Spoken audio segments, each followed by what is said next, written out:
say I've seen this guy play through its competition, and this is what I saw, like with just solidly out of this player. But it's also someone that I feel like can be beat. You know, players were saying this, fans were saying this, the internet in general was just kind of like, you know, they would pick up on that. I mean, hell, even Artosis it was saying a little bit. And I don't think it's like a terrible confession because we've seen players come and go like that many times.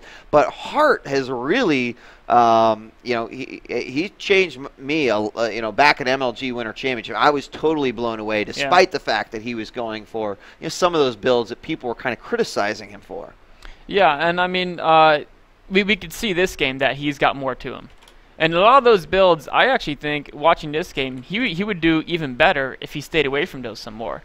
Because, like, in Game 1 versus Parting should have won that game. Yeah. I agree. Parting should have won it. And it wasn't necessarily Hart played poorly. It was just those types of builds at the high level of play don't work as well as a build where you have a fallback plan. Yeah. Right? So as we saw this game, right, he went for aggression. He kept pushing around, he kept poking, he kept prodding last game, but he always had a fallback plan. Now, you know what? I mean, let's introduce our players here, but I kind of feel like Hart suffered a little bit of the same criticism that actually Marine King Prime got early on. Yeah. Like, you know, you just make a unit, you kind of abuse the micro of that unit, but it's like he played to win in that regard, and it worked out for him. And then you started to see his actual play unfold from there. Never got in that championship until recently, but Hart, he's a player that might actually be closer than some people might think, and we're going to find out. This would be a great arena for him to actually prove that to all the folks out there. Here in the south position on Metropolis as the Red Terran, just talking about him a little bit. Are you a doubter? Well, this is Complexity Hart. And over on the east side of the map as the Blue Protoss, MC actually falling in that last game, but can he bring it back? We'll find out. This is SKMC.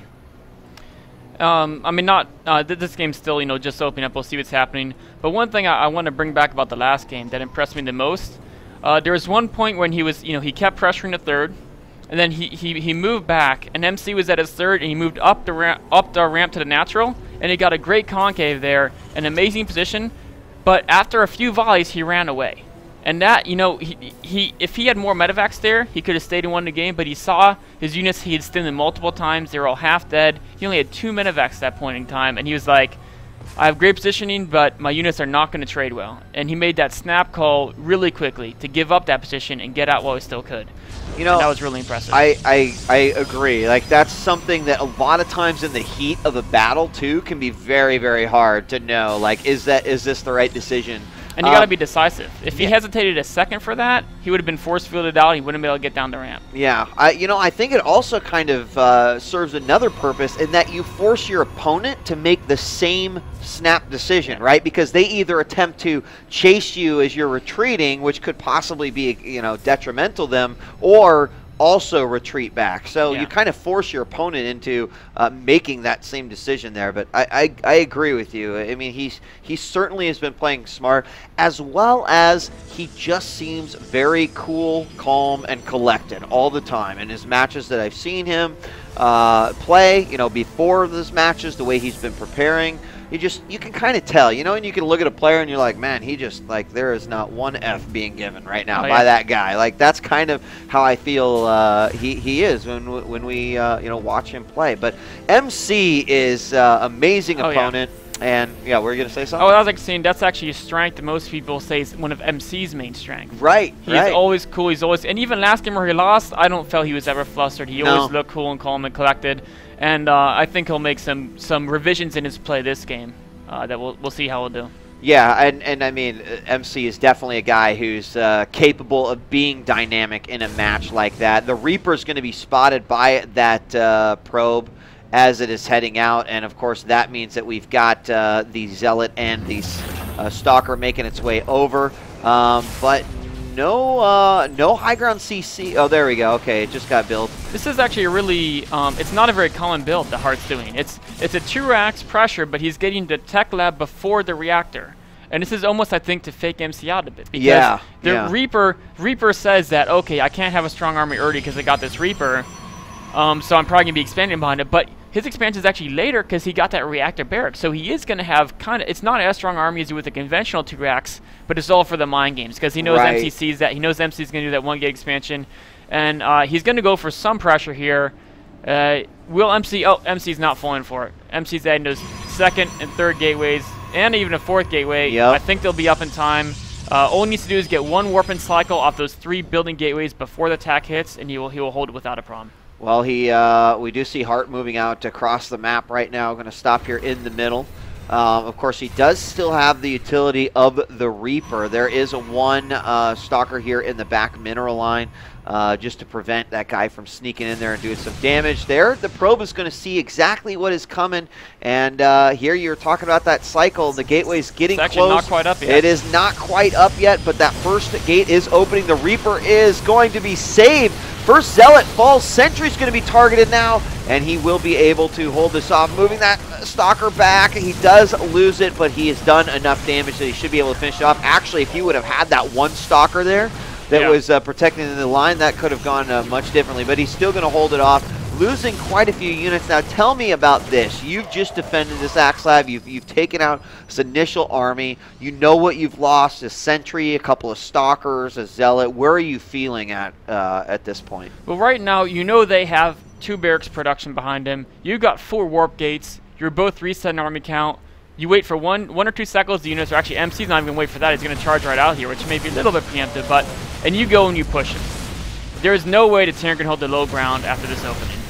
Well, yeah, that's exactly what we're seeing from MC right now. He does not have a forward pylon yet, but we do have a probe out on the map. He's just going to kind of, I guess, ring around the rosy, try to find a position to put that in, or he might just push his opponent back, not necessarily cause pressure right now or apply pressure right now as he's trying to get that probe into position there. He's going to have the first pylon going down. That low ground orbital. Hart's trying to take it. Yeah, but what I like here, though, is his units are on the high ground. Uh-oh. Uh-oh, that's not good. Anyway, so what's going to happen here, assuming that the game runs on smoothly, is that Hart will have to make the correct decision to give up the low ground. It is impossible for him to defend this attack on the low ground, but he's got a Stargate going up. He's got a tech advantage. He doesn't need to hold the low ground. He can sit on 1 base and be okay. And this is going to be kind of unfortunate. I mean, usually at this point, by the time we've reached 30 seconds, you've kind of got to expect the worst here. We'll hope for the best, but I kind of feel like MC was in a pretty good position here in that game, and it's unfortunate because it looks like the time is going to clock out here, and we'll have to likely have a regame as a result, and that's just that's too bad. I mean, it has to be regamed, though. Oh, of course, yeah. of no, course. I mean, from I've been in this position many times as a Protoss, and I can tell you, versus most Terrans, I straight out win because they try to hold the low ground. But Hart is smart. He's not doing that.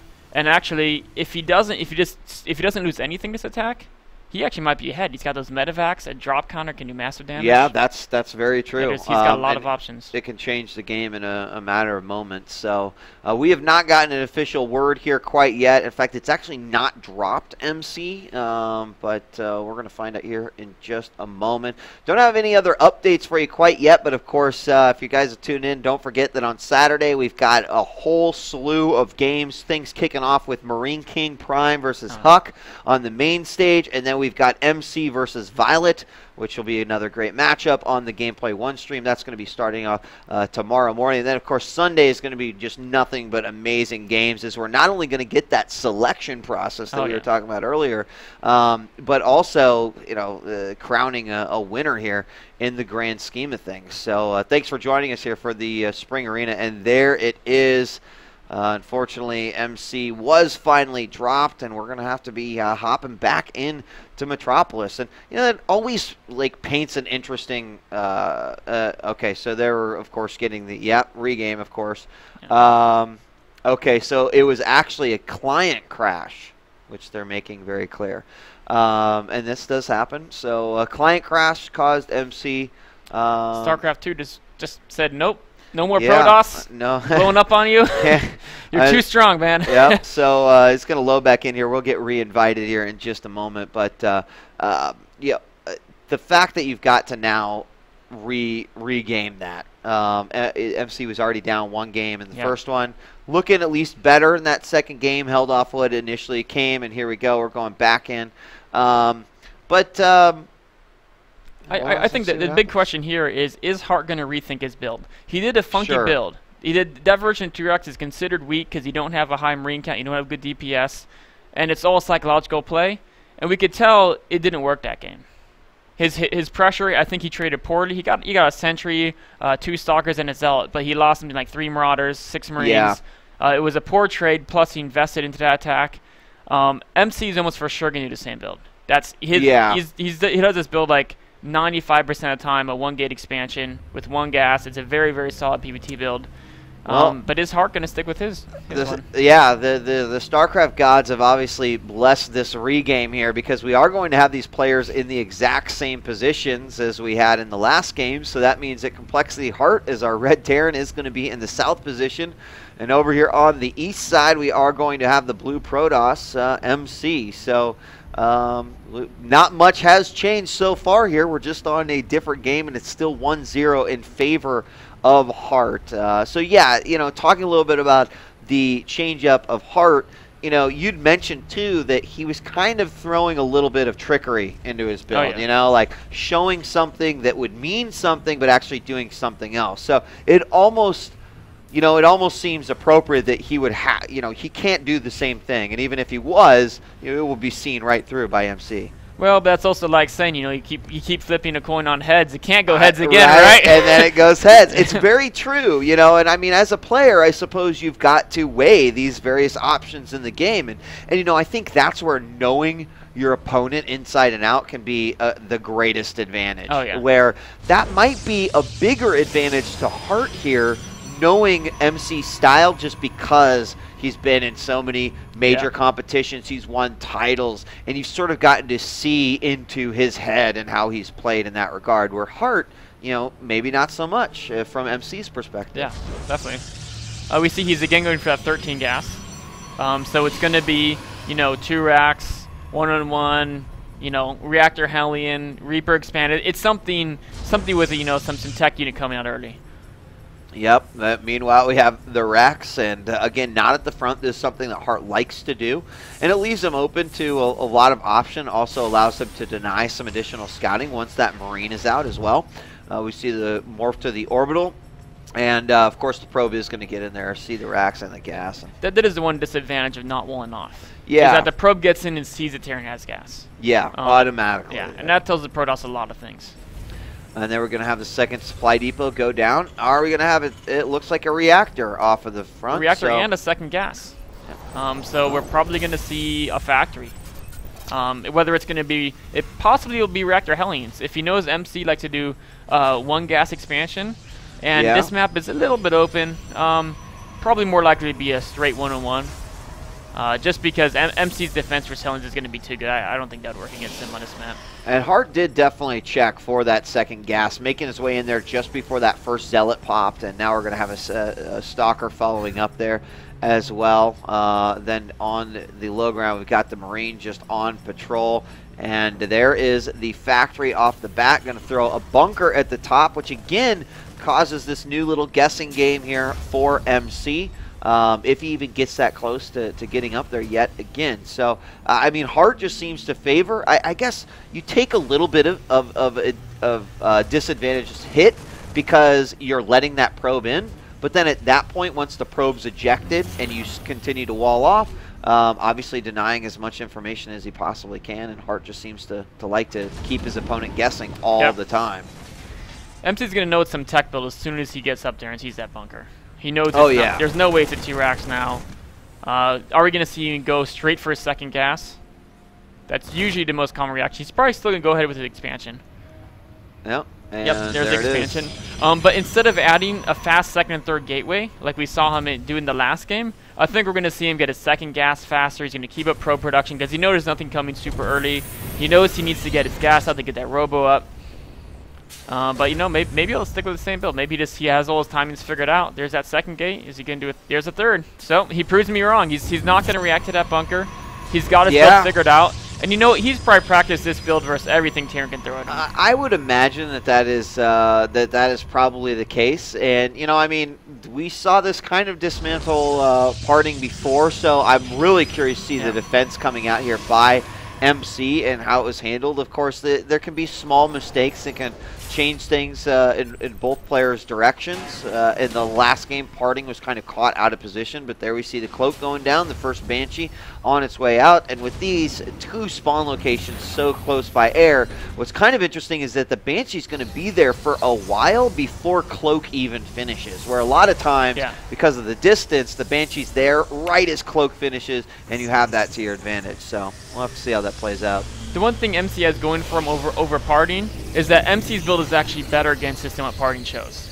Even though parting got the full scout where MC didn't, MC has a faster expansion. He's going to have a better economy, which is going to translate towards more units when that push finally comes. His observer should still be out in time to stop cloak. In fact, it should come out almost perfectly in time. Yeah. Yep, we're going to see that come out I think Hart needs this Banshee to do damage. I absolutely. I mean, that's one of the...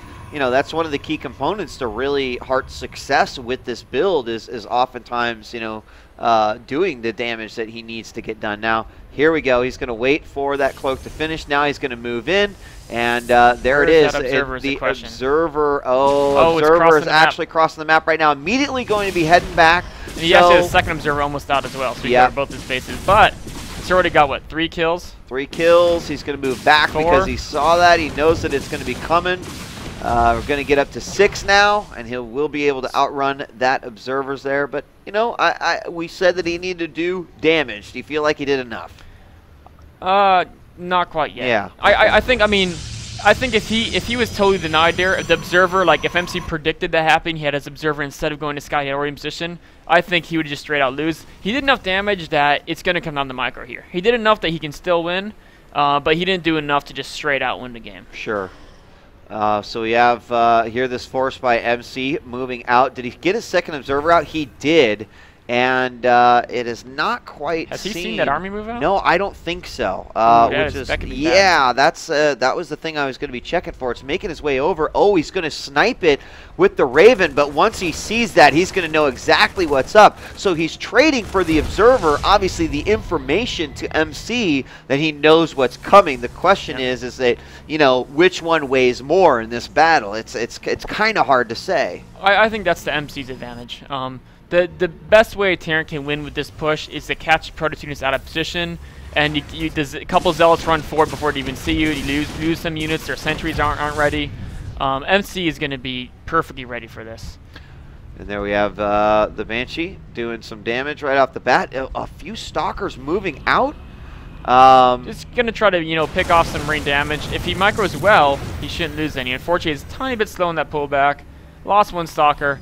And that's... You know, that hurts, but it's not the end of the world. He knows where the units are.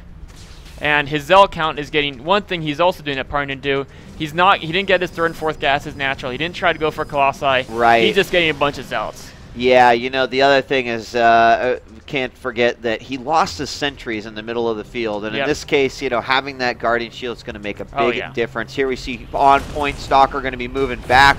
And here we go. He's not waiting for him. He's coming to him. Yep, he's going to come right to him. And the Zealots will move forward. The tank, 1 goes down. Second one, not going to quite go down. As, well, it looks like he's going to force his opponent back. So talk to me a little bit about that. He chose to force that battle. Do you think that worked out for him? No, that was definitely a mistake. Really, as a Protoss there, you have better production. And the primary factor in terms of these battles is the Marine versus Zealot dynamic. He had about 8 Zealots there, tearing out a ton of Marines. And unfortunately, he lost his Zealots. If he didn't lose them, he would have almost 20 now. Yeah. And 20 Zealots. There's no way the Terran's going to get like 30, 40 Marines up by then. You know, as long as you have more Zealots than Marines, you're going to smash the battle. And it continues to be just a game of sieging up at the right moment. The Zealots do get a little bit further in this time, and I think he is going to be able to hold this off. Just a few Marines remaining. The tanks are the last thing to stand. Both of the Banshees go down, and there it is, a successful defense. We just have this one Banshee that is left, but where is that Observer? The Observer died in the battle, but he's got one more just popping out now. Okay. He didn't lose any probes to this, and he's adding his gases now. It's all but over now. When that attack fails without any worker damage, Protoss is smiling. Yeah, yeah, and so I mean, he chose to engage twice there in the middle of the map. The first one definitely I didn't feel was as favorable, but he got his zealot count back up, and I think just forcing the unsiege and then the re-siege gives him just enough time to like take out 1 or 2 lines of those Marines before the tanks are actually doing that damage. So fighting back here at the point, defense drone might make a little bit of a difference, but that Banshee sure lasted a while to those stalkers. It definitely did. It finally goes down. The zealots again clean up all those Marines, and definitely needs to get out of there. Those 3 immortals remain alive, and yeah, it looks like Hart is going to finally follow this. And you mentioned that you thought MC was going to be quite capable of holding something like that off, and he really did. And again, it also goes back, because we look really good when we do this, is that we talked about how MC is a very cool and collected player in the same way that Hart is, and you could see it throughout that entire engagement. Yeah, he lost a stalker early on. Yeah, he lost that second stalker. He never panicked once. Never, not once. Ice cold. And the true thing there is when that Banshee got on his base, was killing probes, he didn't freak out. He didn't move them around and lose mine time. He's like, no matter what I move the probes, he's gonna kill some. Right. I've got observers coming. I'll just keep my stalkers ready so the instant observer gets to, I'll chase the Banshee off. Take some losses, but he invested in Cloak. And yeah, I mean, he just had firm control of the game ever from that point, I think. It's actually, I mean, it's really good to hear you say something like that, because we do see a lot of players like, select and pull the moment that it's in there. And, he probably lost a lot less by giving, sacrificing those few little units. And we are going to have Cloak Banshee coming back in yet again, but this should be easily taken care of as the observer is there. And I think he actually prematurely cloaked there. He had no energy. Oh, he might even get the kill. Hart was a little bit sloppy there. The Banshee stopped before it got out of range. I think maybe he's just starting to feel a little bit desperate. Yeah. I mean, no attempt to expand at all. In fact, there's all the SCVs. Okay, they're going into this final battle here. Why leave when you still have units, right? Yeah. Send them all in. Oh, a mortal drop in the back, which is going to be huge. And there it is, GG. And Hart Cute little finish to that battle was that War Prison. That was pretty neat.